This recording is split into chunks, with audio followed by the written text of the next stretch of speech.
خب بچه ها سلام علیکم و بولگا بلک شدن گریفتیم زمین سیل استراحت کردیم همه مشکور دوام تیم همه با سوی حرکت با پیش کردن هم بودرشید مثل کدومت که با بخوی رنگ هم بچه ها که دست خوری نامدن این همه جویزو برای شما اکی شما بینه با حواسمان شد حرکت کنید شوتر مشک کنید فهمیدید؟ همین مدالی که دیدید بچه ها به هر مهنت زیاد کردن در بین 700 نفر участник دوستان زی ایره سازمان شده میدونید جوگیری هم کنه کماندوی ساختن باشگاه‌های ساختن خب مقصد همه که یا بودیگه میخوام در پیش شما همیشه بچه‌هایی که حرکت کردن نومی زالا نومی ولایت نومی شهر بختر خیزوندن با ناموس و با ننگ و با خاراکتر حرکت کردن رقابت کردن نسبت حریفشون میخوام حضور ما اولا تبریک ندا بودیگه در پیش شما برای حالیتش خرسک زنین با کامیاب سرشن جلال یوسف جان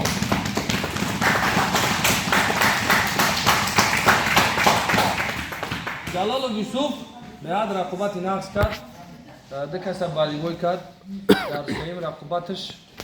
حتی یک چمپیون گالتید ما ناو را پخش کردیم مقصد در سایت پخش کردیم خیلی ما تماشا کنیم میفهمیم چی گپ است اگه او گپ در جا نمیکشه ما در چمپیون یوسف همین مدال سیم فکر کنگی مدال زرد داره برای که این باید دودگی نبود دامو چمپیون یا با خاصک برای بچه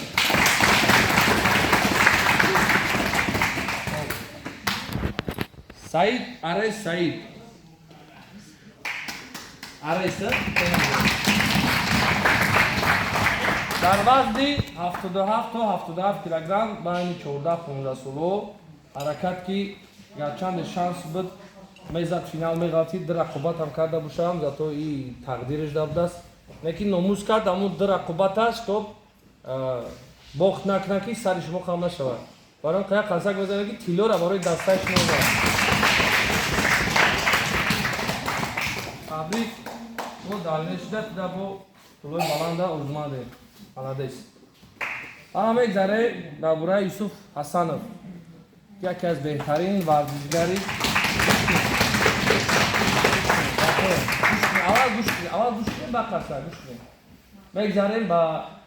یوسف حسنوف یکی بهترین ورزشگری دسته شما هستید بهترین ورزشگری همین کلوبی خمون هستید بچه ها مهنت کرد رقابت‌هایی که یوسف نشون داد در اونجا همه شاید چیز که بهترین رقابت بود 5 محاربه کردگی 4 تاشد هم رقیبای سخت بگیم چمپیونای جهان چمپیونای ریسپوبلیکا را غالبیت به دست آوردگی پریدگی شونا خب در واخری فینالی هم قطعا یک چمپیون جهان واخور چقدر گم رقابت چون نزدیک بودن یعنی مقصد والیبال نشده است نکاوت نشده است محاربه شون خیلی نزدیک بود گیم با سری بلند اومد یک ما نباشه این دیمی گرفتگی در 5 بوی زدگی 4 تا غالی برآمدگی برای یوسف جان قصد میزنم که تا که ما حمایت همین کیلو شوا و روخت دیده با چمپیونات جهان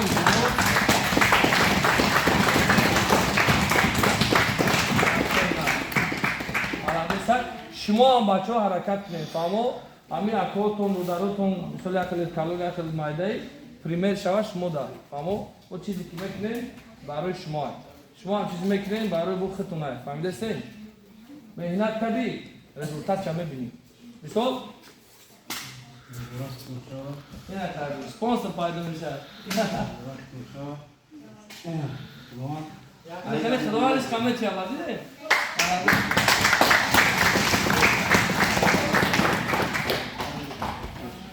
یگان چی گفتنی نیستی؟ مرا میخواد که بچه‌ها که من رنگ همه اینا هم میشینم میخزه در خونه یوسف اکایسف چیکو کرد اکایسف اینا اکایسف جورا گرفتم ما تا مهنت کردن اکایسف چه شلو سلامت باش بعد روزا مسابقه گرفته میشه حالا که یک قدم نزدیک میشه شما با مسابقه برآمد کردن مثال کدومت که 18 ساله تا 17 ساله در این گروه این ما یعنی روز اهمیت میتیم بچه‌ها کدوم حرکت بسو میکنی او واسه کی بدن پروستا غیرت که مهنت که بسو فهمیدین مهنت کردی بسو گوش کردی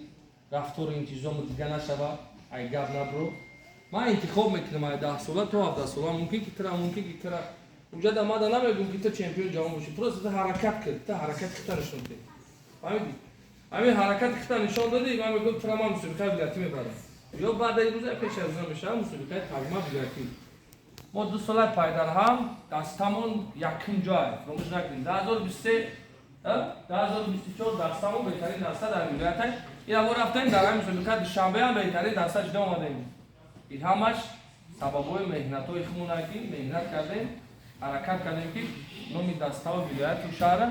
بلند برداریم الان چی گفتنیم در مسابقه ولایتی که میشود ما در مرکز ما باید بهترین باشیم ما در ولایت ما در مرکز زندگی میکنیم باید یک از بهترین باشیم ما در مردم دقت کردیم دوستو انا 2025 دا вже айсар اینا باید بو یا بورگه ما مردم را نشون دهیم که ما بهترین دسته که گام میزنیم سازگار هستیم برای ما دستمون در بهترین ها داریم تو قریب 20 نفر هستن که ورزشگرایی که بهترین ورزشگران رقابتشون نبضه نه که ما یک فیل دارم با امید همین 20 کس فقط نیستن فهمیدی مقصد گرما خیلی گام نیست در ظالمو که هم 20 نفر زور داره فقط همین میروان تمام این گام نیست مثلا هم 20 نفر هم در زوره تا حرکت کردی تا خوش میشه بعد او 21 تو میشه 22 میشه یا محمد میشه تا دیگه فهمیدی مقصد ما میخوام که شما قطار همین زورو در فهمیدی وقتی شما در اومده حرکت بیشتر وقت بکنید من گروه دامه میتونم الان بعد مسابقه رفته سازمان میدان شده اون گروه خون میشه نتیجه بلند گرفتن اون گروه خونگی میشه فهمیدید وقت ایداس ندین هر روز ماش بین بچه وقت جمعیت تومت یا گوش کنیم استوتون میشون ما همچون استوتون یا تومت گوش کنیم بیا بینه ما روزای دوشنبه برای شما هر روز لاپا بکنید این دستا کنترل شده روزای سه‌شنبه شما را گوشتین یاد نتید این غلطوندن مثل کپیدن نموندن آیا تغییرات روزای چهارشنبه دست کوچه جمع کردن روزای پنجشنبه لب بودن دست بوی کردن و هم اصلا گرفت نداره روزای جمعه ما باید همین چیزا را داشته باشیم هم کدام نمودت ضبط بیشتره غیرت زیاده فهمیدید بعد که ما شما را فهمیدیم کدام تاکتیک که شما هوسمند نمی‌شدن ما میتونیم مثلا وقتی ببینیم در گرفت سازی حرکت میکنیم دست کوچه تا چسب کنیم ترش مثلا استیلتا میوگیم یا هر کسی دیگه اما بچو برو حرکت کنیم ما کسی لقیه نمیدونیم در دستار این مینا مسابقه دار اما فهمید ای ما را دیدین در همجا هم صورت گپ زدیم ما اونجا دست ما را فکر کنیم ما اونجا در نمیدونیم او بچو فقط حرکت کنیم ما همه شما را وقتی دوست میدارم برو مهنت بسکنیم مهنت بسو کردی نتیجه میشه و من مثل چون گفتم شب روز مهنت کردم و مشق کردم خیلی نتیجه شده دیستیم در اونجا یکم سودیا خیش توری من نیست هم دیستیم یکم فدراسیون خیش توری من نیست اونجا در پست حرکت کردن نکن مردم در نشان نکن او مهنت خیلی نشان تو که در جا کیت با آمد سودیا شدی با آمد بال شدی اما وقت یا میره در پول فینال میغلطی یا در فینال اما فهمید فرصت که نتیجه بالان گیره حرکت کنه خطرگیو کدی بسو کار کنه هم خطرگیو اصلاح شید هیچ وقت مغلوبیت با دست نمیگیرین مغلوبیت نصیب میشه فهمیدین بچو ورگا میگن تیم امید و پیش